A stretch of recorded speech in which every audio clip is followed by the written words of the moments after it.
You're listening to Tarazi Tuesdays with the Bible as Literature.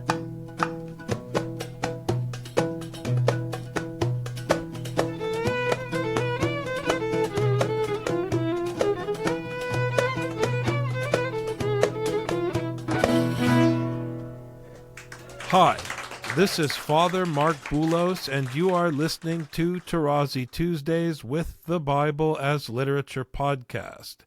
This week, Father Paul explains that, unlike adults, children between the ages of 6 and 10, upon hearing the story of the battle with Amalek in the book of Exodus, will immediately understand that despite the weariness of Moses, it is God, not Moses, who is leading the battle. I am delighted to introduce Father Paul on the Bible as Literature podcast, Tarazi Tuesdays. And you have Joshua assigned by Moses in verses 9 and 10. Let's hear it quickly. And Moses said to Joshua, "Choose for us men and go out, fight with Amalek. Tomorrow I will stand on the top of the hill with the rod of God in my hand." Okay, so Joshua did as Moses told him and fought with Amalek. And Moses, Aaron, and Hur went up to the top of the hill. Whenever Moses held up his hand, Israel prevailed. And whenever he lowered his hand, perhaps from fatigue, Amalek prevailed. Which a child between 6 and 10 will immediately conclude and even tell you. The child will interrupt you and tell you, so it is actually God that is leading the battle against Amalek, obviously. And this is so important and will not be impressed by it except a child between 6 and 10 is verse 12. Try it and let me know. But Moses' hands grew weary, so they took a stone and put it under him, and he sat upon it. And Aaron and Hur held up his hands, one on one side and the other on the other side, so his hands were steady until the going down of the sun. That prepares for the story of Joshua with the going down of the sun. Now, who's going to accept this from you? Except a child between 6 and 10. And that child accepts it as it is written, and you will see the broad smile on the face. Fantastic. So try this, and please don't come back to me, because if you tell me it didn't work, my answer will be, it's because you didn't know how to relay the story. Because it is impossible that it would not work. Because the main thing is not the weariness of Moses and his hand, but it is the rod that is in his hand. And then you see how the beginning of scripture here in 14, write this as a memorial in a book, which is a scroll, and recited in the ears of Joshua, that I will utterly blot out the remembrance of Amalek from Canaan. Now jump to the book of Joshua. He's going to do that himself by writing the commandments of God on a stone as a memorial for the people. It is impressive. My challenge to both of you or either of you is to write an article for Jacobs on this matter. When you decide the time. But that's my challenge to you. And then you have the altar called "The Lord is my banner." Okay?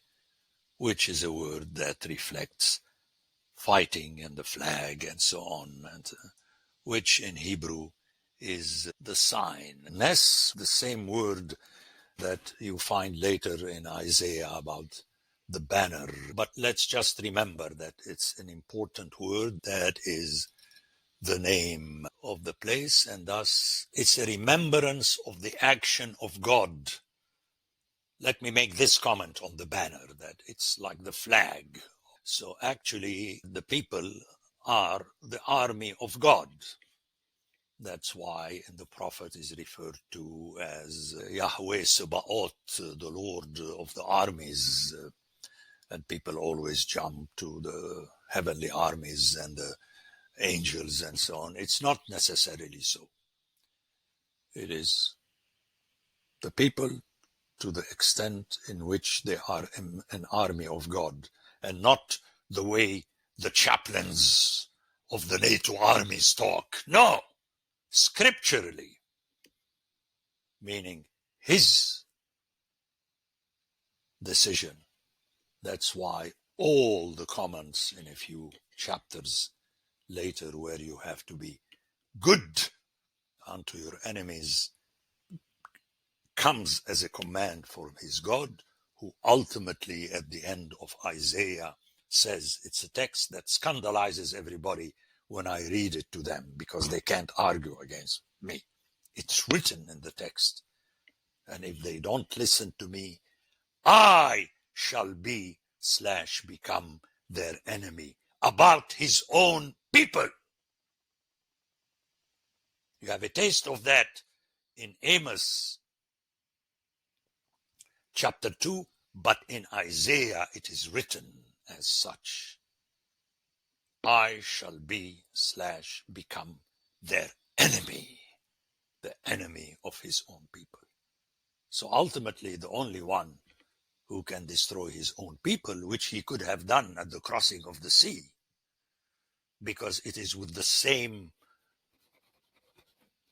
powerful wind with which he destroyed Egypt that he saved them. So perhaps the best qualification of God, according to Father Paul, obviously in Scripture, is tricky. Well, I'm sure that most of you have discovered this now, especially when I'm teaching. I don't know if you notice it when you are manipulating the biblical text,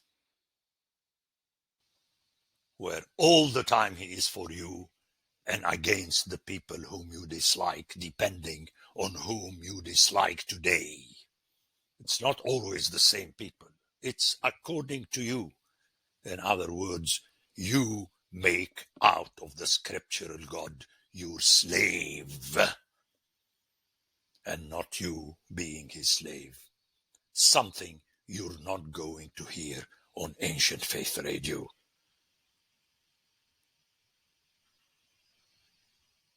If you can prove me wrong, then I can prove to you that the speaker must have been quoting me without mentioning my name. Now, you think it's a joke. I'm convinced of that. Then chapter 18, important. Let's go over it quickly. It's the story of Jethro and Moses, the father-in-law, who, by the way, was a shepherd. That's the interesting thing. So you have a text that is a trick against Moses, because he is learning from him a powerful institution that is going to become very important later